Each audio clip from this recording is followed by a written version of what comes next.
حول ولا قوة إلا بالله العلي العظيم. أعوذ بالله من الشيطان اللعين الرجيم.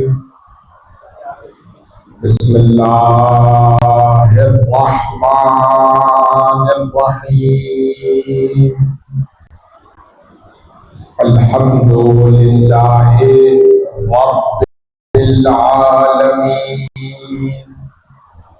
نحمده ونستعينه ونستغفره ونتوكل عليه ونصلي ونسلم على حبيبه ونجيبه وخيرته في خلقه حافظ سره ومبلغ رسالته بشیر رحمته ونذیر نقمته سیدنا ونبینا ومولانا ابی القاسم محمد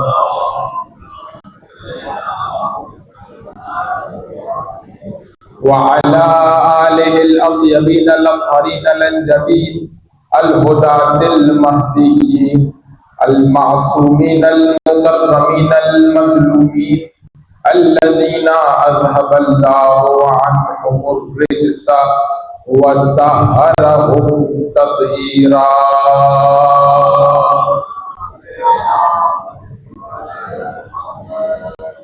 بهم نتولى ومن أعدائهم نتبرأ إلى الله.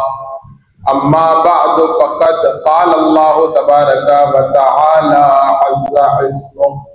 أعوذ بالله من الشيطان الرجيم.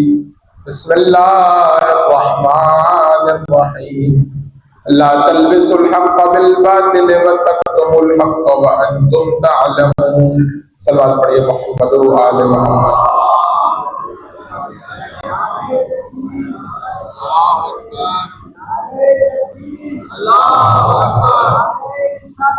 یا رسول اللہ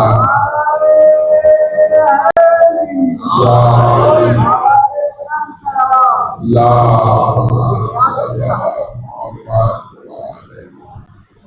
پروردگار حنان و منان کا شکر ادا کرتے ہیں کہ اس نے ہمیں یہ توفیق عطا فرمائی کہ ہم خاندان طہارت کے تذکرے کے ذریعے اپنی فکر اور اپنے عمل کی طہارت کا انتظام کر سکیں. اگر خاندان طہارت کا یہ تذکرہ نہ ہوتا تو نہ ہماری فکر کی پاکیزگی کا اہتمام ہو سکتا تھا اور نہ ہی ہمارے عمل کی پاکیزگی کا انتظام ہو سکتا تھا. یہ اس کا لطف ہے، یہ اس کا کرم ہے، یہ اس کا احسان ہے، یہ اس کا فضل ہے، یہ اس کی عنایت ہے کہ اس نے ہمیں ایسا دروازہ عطا کیا ہے جہاں ہمارے سلام کرنے سے پہلے محمد مصطفیٰ سلام کرتے ہوئے نظر آتے ہیں. اس نے ہمیں ایسا دروازہ عطا کیا ہے جہاں سلام کرنے والے اور عرض ادب کرنے والوں میں ہمارا شمار تو بہت گناہ گاروں اور پیچھے رہ جانے والوں میں ہوتا ہے. اس قافلے میں سب سے آگے اللہ کا محبوب نبی ہے جو فاطمہ زہرا کے دروازے پر کھڑے ہو کر سلام کرتا ہے. عزیزان گرامی قدر، پروردگار متعال نے اس دروازے سے زیادہ افضل دروازہ خلق نہیں کیا. اس دروازے سے زیادہ افضل دروازہ پروردگار نے کسی دروازے کو قرار نہیں دیا. سب سے زیادہ فضیلتوں والا، سب سے زیادہ بلندی اور رفعتوں والا جو دروازہ پروردگار نے بنایا وہ دروازہ فاطمہ زہرا کا دروازہ ہے. اللہم صلی علی محمد وآل محمد. آپ توجہ فرمائیے کہ اس پر سب سے بڑی دلیل کیا ہے. اگر آپ مجھ سے یہ پوچھیں کہ سب سے بڑی دلیل کیا ہے کہ سب سے افضل دروازہ یہ دروازہ ہے کہ جو مدینہ میں فاطمہ زہرا کا دروازہ ہے. اور آپ جا کر کے سید الشہداء علیہ السلام کا وہ خطبہ منہ جو میں نے اشارہ کیا تھا شاید پہلی دوسری مجلس میں آپ کے سامنے، کہ امام نے 1 سال پہلے واقعہ کربلا سے 1 سال پہلے جو حج ہوا ہے 60 ہجری کا حج امام نے انجام نہیں دیا.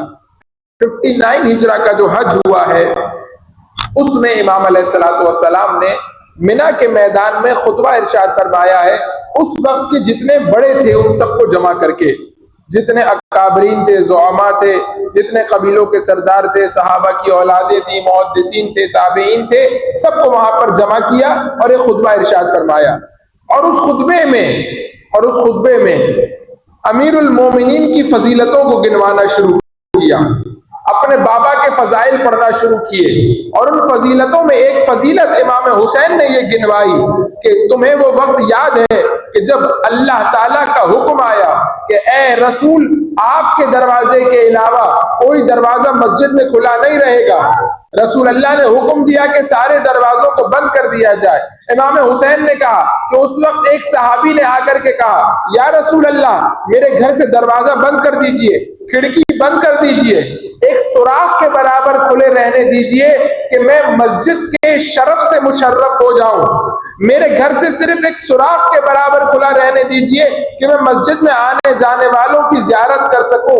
رسول اللہ نے حکم دیا، اللہ کا حکم ہے، دروازہ نہیں کھلے گا، کھڑکی نہیں کھلے گی، ایک سوراخ بھی کسی کے گھر سے نہیں کھلے گا سوائے میرے دروازے کے.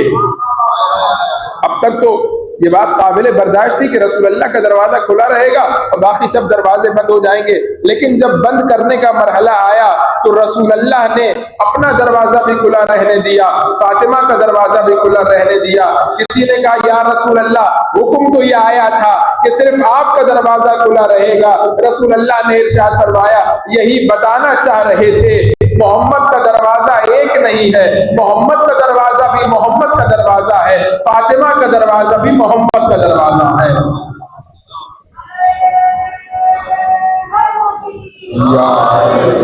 تو یہ مرحلہ ہے. اور اس کے بعد سید الشہداء علیہ الصلوۃ والسلام نے فضائل کو وہاں پر بیان کیا ہے اور فضیلتوں کو بیان کیا ہے کہ کون کون سی فضیلتیں پروردگار نے ہمیں عطا کی ہیں جو تمہارے پاس نہیں ہے.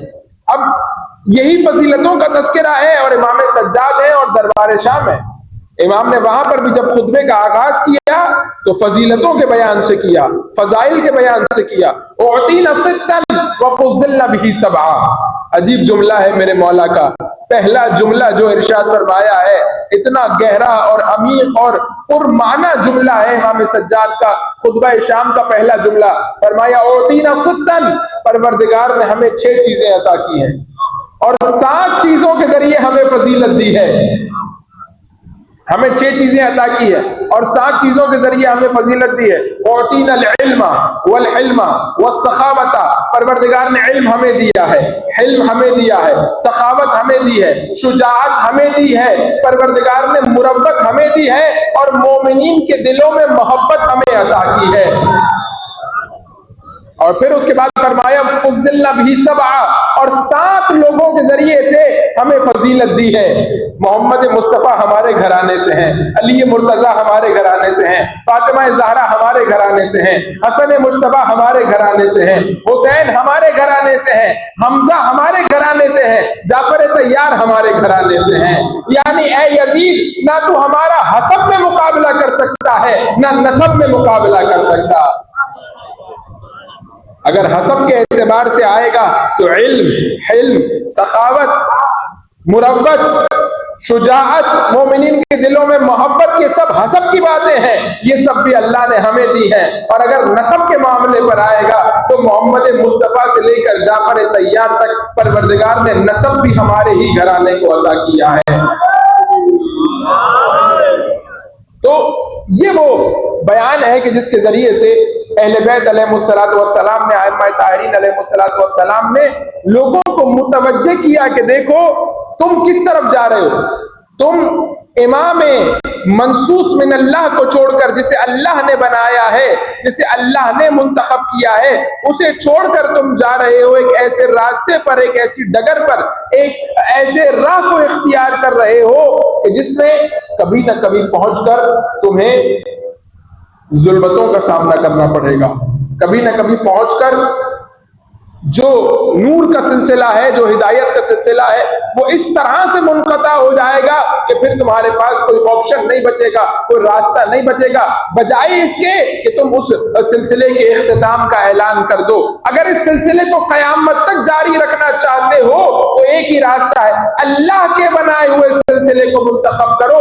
اللہ کا بنایا ہوا سلسلہ قیامت تک جاری رہے گا، تمہارا بنایا ہوا سلسلہ 50 سال میں ختم ہو جائے گا۔ اور تمہارے بنائے ہوئے سلسلے میں اور تمہارے بنائے ہوئے سلسلے میں جو سب سے بڑی مشکل پیش آئے گی وہ یہ کہ ہر آنے والا نیا مزاج لے کر کے آئے گا، ہر آنے والا نئے طریقہ کار لے کر کے آئے گا، ہر آنے والے کا انداز مختلف ہوگا، علم مختلف ہوگا، مقام مختلف ہوگا، ہر آنے والا پچھلوں کے کام کو باطل قرار دیتا ہوا اپنے کام کو صحیح قرار دیتا ہوا نظر آئے گا۔ یہ نشانی ہے کہ تمہارا راستہ تمہاری طرح خطا پر مشتمل ہے، اور اللہ کے راستے میں، اللہ کے سلسلے میں پہلے سے لے کر آخری تک نہ علم میں کوئی فرق ہے، نہ مزاج میں کوئی فرق ہے، نہ انداز میں کوئی فرق ہے، نہ گفتگو کے لہجے میں کوئی فرق ہے، سب کے سب ایک جیسے ہیں۔ یہ ایک جیسا ہونا بتا رہا ہے کہ ایک ہی نور کی کرنیں ہیں، ایک ہی نور کی کرنیں ہیں، ایک ہی سورج ہے کہ جس کی یہ مختلف کرنیں ہیں کہ جو پھوٹ رہی ہیں اور روشنی پھیلا رہی ہیں اور نور کا سامان فراہم کر رہی ہیں۔ ایک دفعہ صلوات پڑھیے محمد و آل محمد پر۔ تو آپ توجہ فرمائیے کہ آپ کے سامنے قرآن مجید کی اس آیت کو مسلسل سرنامہ کلام کے طور پر پیش کیا جا رہا ہے کہ لا تلبسوا الحق بالباطل، حق کو باطل کو نہ ملاؤ، وتکتموا الحق، اور حق کو نہ چھپاؤ، وانتم تعلمون، جبکہ تم جانتے ہو کہ حق کیا ہے۔ یہ وہ آیت ہے جسے میں نے سرنامہ کلام کے طور پر پیش کیا تھا، اور کل انشاءاللہ اسی آیت کے ضمن میں بعض نکات کو پیش کر کے گفتگو کو ختم کروں گا۔ آج میں نے کل جہاں گفتگو کو چھوڑا تھا وہیں سے گفتگو کو آگے لے جانا چاہتا ہوں۔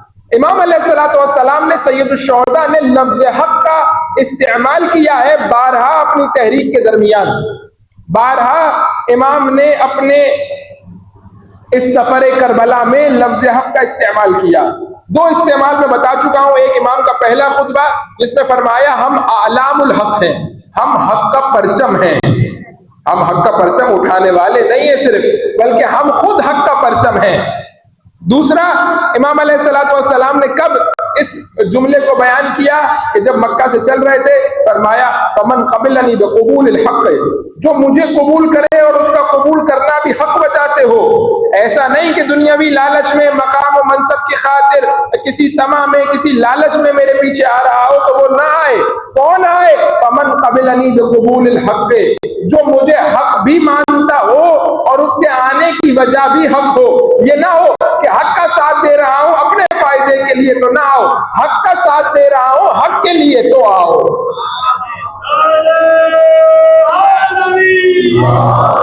اب آئیے امام علیہ السلام کے خطبات میں سے میں ایک اور خطبہ آپ کے سامنے آج پیش کرتا ہوں اور گفتگو کو مزید آگے بڑھاتا ہوں۔ مدینہ کوفہ والوں نے امام علیہ السلام کو کثیر تعداد میں خطوط لکھے، کثیر تعداد میں خطوط لکھے، اور امام کو بلایا اور دعوت دی کہ آپ تشریف لے آئیے کوفہ، اور ہم آپ کی سربراہی میں اس حکومت کے خلاف قیام کرنا چاہتے ہیں۔ دیکھیے اب یہاں پر ایک مرحلے پر آپ میرے ساتھ توقف کیجیے گا، میں اس مقدمے سے گزر کر امام کے خطبے تک پہنچوں گا۔ مقدمہ کیا ہے؟ ائمہ علیہ السلام کو پروردگار نے دو طرح کا اختیار دیا ہے۔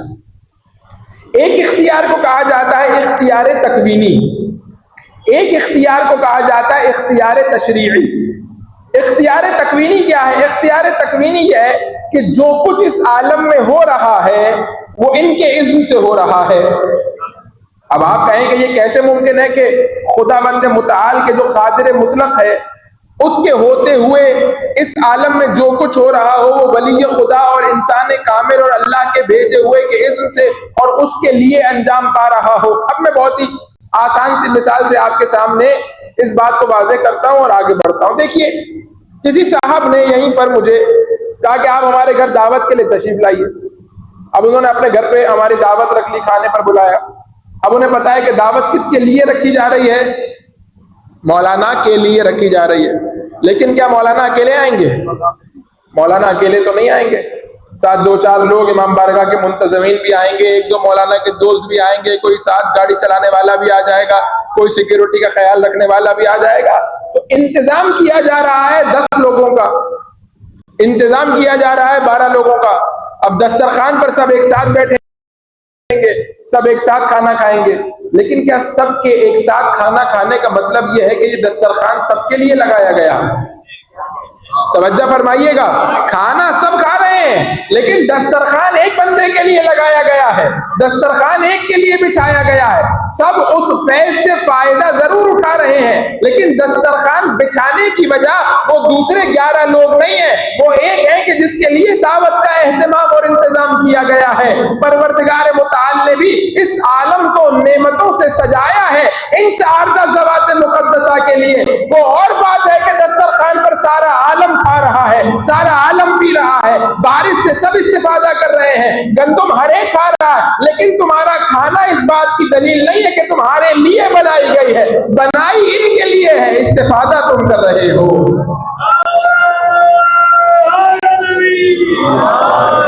اسی لیے فرمایا کہ وَبِهِ رُزِقَ الْوَرَىٰ، تو ان کی وجہ سے رزق ملتا ہے، ان کی وجہ سے رزق ملتا ہے۔ کیا مطلب؟ کہا کہ یہ جو زمین دانہ اگا رہی ہے یہ ان کے لیے اگا رہی ہے، یہ جو آسمان پانی برسا رہا ہے وہ ان کے لیے برسا رہا ہے، یہ سارا انتظام، یہ ساری نعمتیں، یہ سب کچھ پروردگار نے ان کے لیے سجایا ہے۔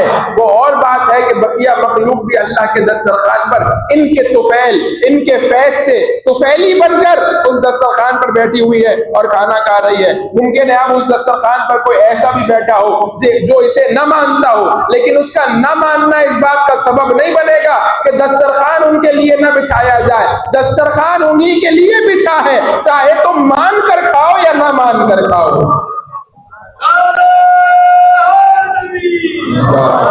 یہ ہے ولایت تکوینی کا مرحلہ۔ اب آئیے میں اس کی تفصیل میں نہیں جانا چاہتا۔ ولایت تشریعی کا مرحلہ کیا ہے؟ کہ دین کے اصول، دین کی تعلیمات، دین کی فکر، دین کا راستہ، اللہ کی شریعت ان کی زبان سے جاری ہوگا۔ یہ ہے ولایت تشریعی کا مرحلہ۔ یعنی اگر تمہیں نماز پڑھنی ہے تو کس سے پوچھو گے؟ روزہ رکھنا ہے تو کس سے پوچھو گے؟ حج و زکوٰۃ کے مسائل کس سے دریافت کرو گے؟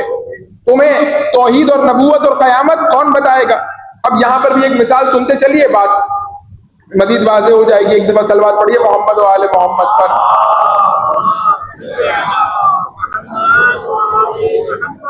دیکھیے، جو بھی عمل اس دنیا میں انسان انجام دے رہا ہے اس عمل کے ذریعے اپنی عاقبت کو تیار کر رہا ہے۔ اب آپ توجہ فرمائیے گا، جہنم کا جو تصور اور جنت کا جو تصور ہمارے یہاں دیا جاتا ہے کہ پہلے سے کوئی آمادہ شدہ سوسائٹی ہے اور قیامت میں پروردگار متعال سب کو بلائے گا، محشر میں حساب کتاب ہوگا، میزان کے مرحلے پر پل صراط سے انسان گزرے گا اور اس سوسائٹی میں داخل ہو جائے گا۔ وہاں مختلف پلاٹ ہیں، مثال کے طور پر، اب مجھے تو نہیں معلوم، ہمارے یہاں کراچی میں جو گز چلتا ہے، آپ کے یہاں پر جو ہے وہ مرلوں میں حساب کیا جاتا ہے۔ تو جو تصور ہے وہ یہ ہے کہ مثال کے طور پر اگر کوئی کم اچھا ہوگا تو اسے 1 مرلے کا دے دیں گے، زیادہ اچھا ہوگا تو 5 مرلے کا مل جائے گا، کوئی بہت اچھا عمل کرنے والا ہوگا تو 10 مرلے کا مل جائے گا۔ ہمارے یہاں جو جنت کا تصور ہے وہ یہ ہے، جبکہ اگر آپ روایات میں جا کر کے دیکھیں تو جنت کا جو تصور اور جہنم کا جو تصور نظر آتا ہے وہ یہ کہ جنت اور جہنم کچھ نہیں ہے مگر یہ کہ تمہارے عمل کا باطن ہے۔ اب آپ توجہ فرمائیے گا کہ میں کس مرحلے سے آپ کو گزارنا اور عبور کروانا چاہ رہا ہوں۔ تمہارے عمل کا باطن ہے، یعنی یہ جو تم نماز پڑھ رہے ہو نا، اس نماز کو اس دنیا سے نکالیے، اس دنیا میں لے جائیے تو یہ نماز تمہارے لیے وہاں جنت بن جائے گی، یہ روزہ تمہارے لیے جنت بن جائے گا، یہ ولایت تمہارے لیے جنت بن جائے گی، یہ تولا تمہارے لیے جنت بن جائے گا، یہ دشمنان اہل بیت سے دشمنی اور بیزاری تمہارے لیے وہاں جنت بن جائے گی، یہاں تمہارا گناہان کبیرہ کو انجام دینا تمہارے لیے جہنم بن جائے گا، کفر اور فسق تمہارے لیے وہاں جہنم بن جائے گا۔ یعنی میں بہت آسان سی مثال آپ کے سامنے پیش کروں، آپ یہاں سے پیسے بھیجتے ہیں کسی دوسرے ملک کا، ہم یہاں روپوں میں پیسے جمع کرائیں گے اور وہاں آپ نے فون کر دیا کہ چلے جائیے اور جا کر کے بینک سے پیسے وصول کر لیجئے، وہ وہاں جائے گا تو اسے اس ملک کی کرنسی میں پیسے ادا کیے جائیں گے۔ توجہ فرما رہے ہیں؟ یعنی جو ملک تبدیل ہوا تو جو یہاں پر کیا تھا اسی کی قیمت کے مطابق وہاں پر ملا۔ اگر یہاں 1000 روپے دیے تھے تو 1000 کے متبادل وہاں کی کرنسی ملے گی. اگر یہاں 5000 دیے تو 5000 کی متبادل کرنسی ملے گی. 10,000 دیے تو 10,000 کی متبادل کرنسی ملے گی. یعنی جو یہاں دو گے اس عالم میں کم زیادہ نہیں ہوگا، بلکہ اس عالم میں جانے سے صرف اس کی صورت تبدیل ہو جائے گی. نماز وہاں تمہارے لیے جنت کی نعمت بن جائے گی. اب ہر ایک کی نعمت الگ کیوں ہوگی؟ کیونکہ ہر ایک کی نماز الگ تھی. ہر ایک کا روزہ چونکہ الگ تھا تو اس کی نعمت بھی الگ ہوگی. ہر ایک کی ولایت کا مرتبہ الگ تھا تو ہر ایک کی جنت مختلف ہوگی. جیسے جیسے ولایت کا مرتبہ بڑھتا چلا جائے گا، جنت میں مقام علی و فاطمہ کے قریب ہوتا چلا جائے گا.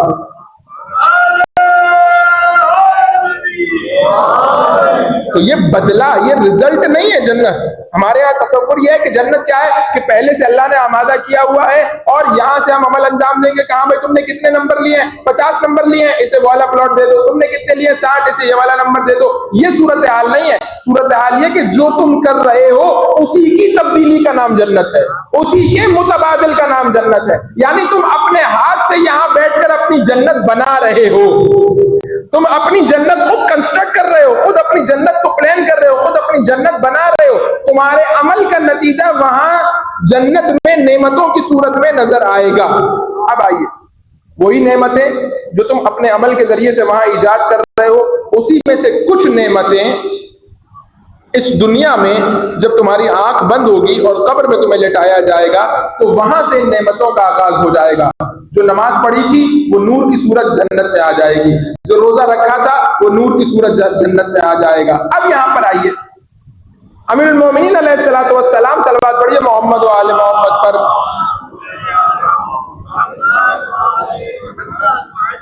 حارث حمدانی رات کی تاریکی اپنے گھر کو چھوڑا، مولا کے دروازے پر آیا، دستک دی. مولا نے دروازہ کھولا، کہا ہے حارث کیا ہوا رات کے اس پہر میرے دروازے پر؟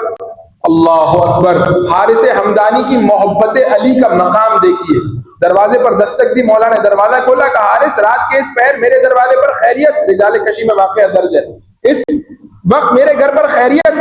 کہا کہ مولا جب سے تکیے پر سر رکھا ہے آپ کی یاد سونے نہیں دے رہی.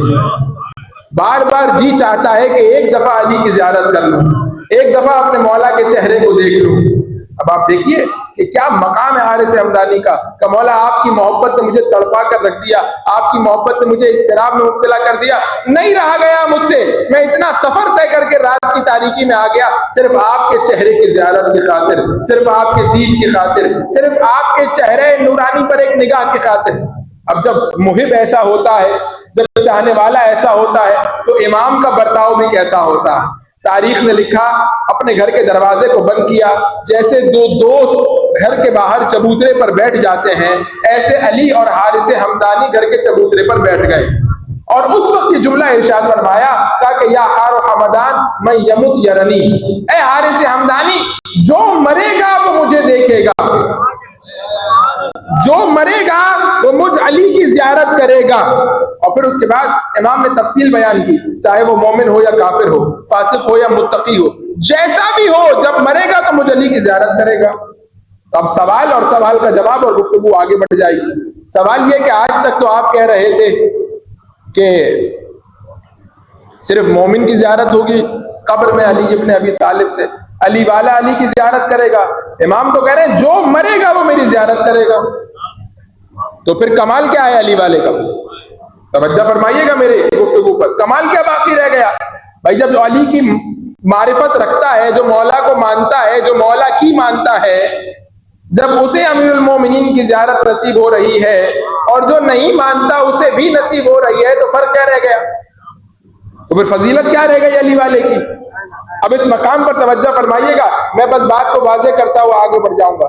علی کی ملاقات مقدمہ ہے خدا کی ملاقات کا. توجہ فرمائیے گا، جیسے خدا کی ملاقات سے فرار نہیں ہے ایسے علی کی ملاقات سے فرار نہیں ہے.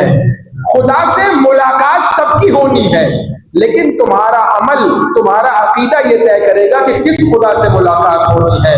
کسی کی رحمان خدا سے ملاقات ہوگی، کسی کی قہار خدا سے ملاقات ہوگی. اللہ سے ملاقات تو ہونی ہے، تمہارا عمل اور عقیدہ بتائے گا کہ کس خدا سے ملاقات کرنے کے لیے جا رہے ہو. جیسی صفتیں تمہارے وجود میں آئے گی ویسی صفت سے تمہاری ملاقات ہوگی. اگر تم میں رحمانیت پائی جائے گی تو رحیم خدا کے پاس جاؤ گے, اگر قہاریت پائی جاتی ہوگی تو قہار خدا کے پاس جاؤ گے. بالکل ویسے ہی خدا کی ملاقات کا مقدمہ ہے علی کی ملاقات. علی کی ملاقات تو سب سے ہوگی, کسی کی امیر المومنین علی سے ہوگی, کسی کے قاتل المرحب والانتر علی سے ہوگی,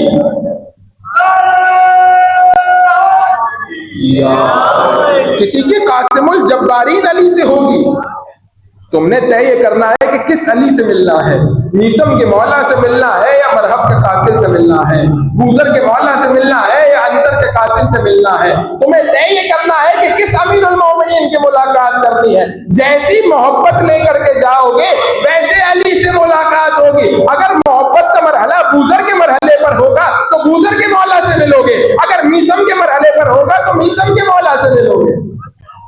جو تمہاری ولایت کا مرتبہ ہوگا, جو تمہاری محبت کا مرتبہ ہوگا, اس لیے کہا گیا کہ بہانے بہانے سے اس محبت کو اپنے دل میں بڑھاؤ, کوئی موقع اپنے ہاتھ سے نہ جانے دو اس محبت کو بڑھانے کا.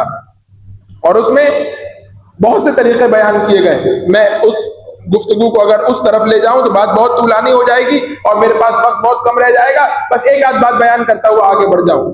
اس محبت کے اظہار اور اس محبت کی تجدید اور اس محبت کو بڑھانے کے اسباب میں سے ایک سبب جو بیان کیا گیا وہ کیا؟ روایت نے بیان کیا حق الولد علی الوالد ان یحسن اسمہ, کہ والد کا, یہاں پر والد سے مراد صرف باپ نہیں ہے, یعنی جس نے اسے پیدا کیا ہے, ماں اور باپ دونوں, والدین کا اپنے بچے پر جو حق ہے اس میں سے پہلا حق یہ ہے کہ اپنے بچے کا اچھا نام رکھے.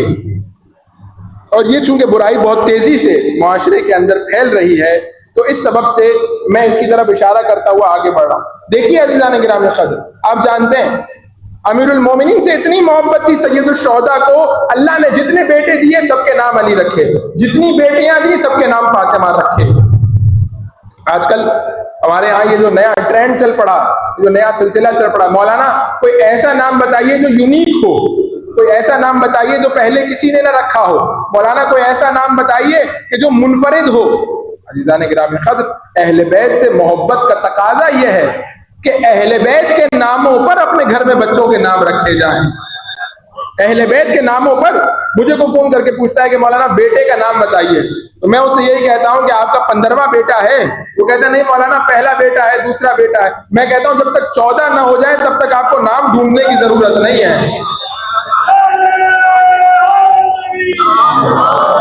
بھائی 14 اچھے نام تو آپ کے پاس موجود ہے نا, آپ انہی میں سے نام رکھیے, اصحاب ائمہ کے نام میں سے نام رکھیے, شہدائے کربلا کے نام میں سے نام رکھیے, ائمہ علیہ السلام کے نام میں سے نام رکھیے, حضرت زینب اولیاء کے نام پر, کربلا کی ماؤں کے نام پر, حضرت فاطمہ زہرا کے نام پر, ائمہ علیہ السلام کی والدہ ماجدہ کے نام پر آپ جو ہے وہ اپنے بچوں کے, اپنے بچیوں کے اسامی رکھیے.